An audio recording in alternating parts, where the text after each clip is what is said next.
সৃষ্টিকর্তা, সৃষ্টিকর্তা বলতে যিনি অল ইন অল, যিনি অলমাইটি ক্রিয়েটর, যিনি এই বিশ্বজাহানের পরিচালক, সে বলতেছে এটা কিন্তু নট এ সিম্পল ম্যাটার।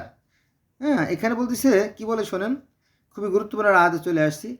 তোমরা বলো, তোমরা বলো আমরা আল্লাহ হতে মানে এনেছি এবং যা আমাদের প্রতি অর্থাৎ কোরআনে এবং ইব্রাহিম, ইসমাইল, ইসহাক ও ইয়াকুবের প্রতি ও তার বংশাবলীর উপরে অবতীর্ণ হয়েছে।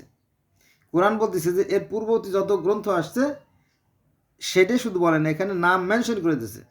ইব্রাহিম, ইসমাইল, ইসহাক, ইয়াকুব ও তার বংশাবলীর উপর ও তার মানে আরও আদার্স, এখানে কিছু গ্যাপ আছে, সবগুলোর নাম দিলে তো আবার, তাই না? ওই খ্রিস্টান ধর্মের দেখবেন যে এই testament, old testament, new testament মিলে প্রথমে বানাইছিল 43 খণ্ড। সেই 43 খণ্ডকে আবার সেকে করেছে 27 খণ্ড, 27 খণ্ডকে আবার সেকে করেছে 4 খণ্ড। ঠিক আছে? তো এরকম বিষয়টা এখানেও সে সংক্ষিপ্তকরণ করা হয়েছে যে তোমরা বলো আমরা আল্লাহ হতে ঈমান এনেছি এবং যা আমাদের প্রতি অবতীর্ণ হয়েছে অর্থাৎ কোরআনে এবং ইব্রাহিম, ইসমাইল, ইসহাক, ইয়াকুবের উপর ও তার বংশাবলীর উপর যা অবতীর্ণ হয়েছে এবং মুসা ও ঈসাকে এবং অন্যান্য নবীদের প্রতি, অন্যান্য নবীদের উপরে বা তাদের প্রতি তাদের রবের পক্ষ, তাদের রব কি আলাদা? তাদের রবের পক্ষ থেকে যা অবতীর্ণ হয়েছে বা তাদের রবের পক্ষ থেকে যা দেওয়া হয়েছে আমরা তাদের মধ্যে কোনো পার্থক্য করি না। কে বলতেছে? স্বয়ং আল্লাহ পাক শিখিয়ে দিয়েছে তোমরা এইভাবে করো, এইভাবে চলো।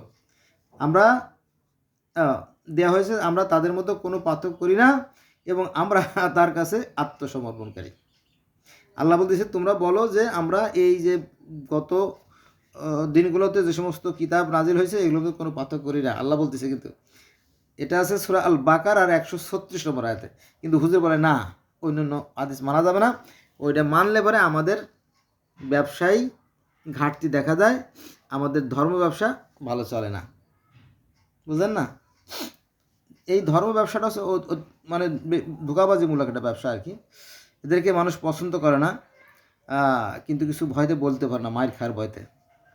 বোঝা গেছে বন্ধুরা? এই আয়াতটা আমি আবার স্পষ্ট করে বলে যাই, যেহেতু অতি গুরুত্বপূর্ণ।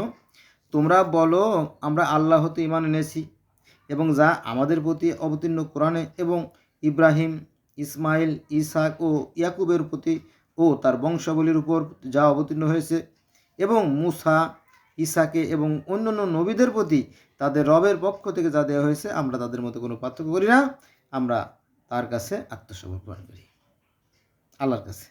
এটা আছে সূরা আল বাকারা আয়াত নম্বর 163 না তো 136।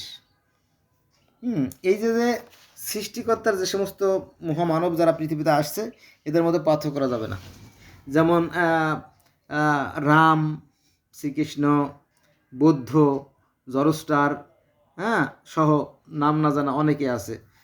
কনফুসিয়াস যেমন আপনারই কনফুসিয়াস, তারপরে লাউসে, তাও ধর্মের যে প্রবর্তক, তাই না? এরা প্রত্যেকটা ধর্ম কিন্তু সুন্দর এবং একজন সৃষ্টিকর্তার কথা বলা আছে। তাহলে সমস্যা কোথায়? সমস্যা তো দেখি না। অথচ এই ধর্ম নিয়েই কিন্তু সবচেয়ে বেশি রক্তপাত হয়ে গেছে শুধুমাত্র এই ভুল ব্যাখ্যার কারণে। আল্লাহ আমাদেরকে সবাইকে হিদায়াত দান করুক, আমিন।